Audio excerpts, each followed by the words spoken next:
Good morning, Betty. Goldman Sachs shares are trading higher in the pre-market following its earnings report, but not enough to recoup yesterday's decline. Let's give you the numbers here. Goldman Sachs beating on the top and bottom line. Sales of $10.09 billion, beating the consensus of $9.65. First quarter earnings per share, $4.29, 2 cents higher than the most bullish analyst estimate. And this comes after 17 analysts had raised their estimates for Goldman Sachs. What was it driven by? Capital markets, that is trading in equities and foreign fixed income currencies and commodities, along with investment banking and its investment and lending unit, which includes gains on its own investments. But as with JP Morgan and Citigroup, cost cutting was very much a theme for the quarter over at Goldman Sachs. Compensation as a percentage of revenue overall dropped 1 percentage point from was 1 percentage point lower than what analysts were looking for. It came in at 43%. And overall compensation that was set aside to pay its staff was $4.34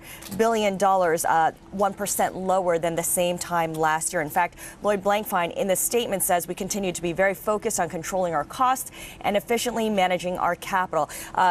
Quite a big change from the glory days. Speaking of the glory days, return on equity in the quarter was 12.4%. That's compared to as high as 32% in 2007. As you recall, the Federal Reserve passed Goldman Sachs or approved Goldman Sachs' capital raising plan. And so as a result, Goldman announced that it is going to be buying back 75 million shares.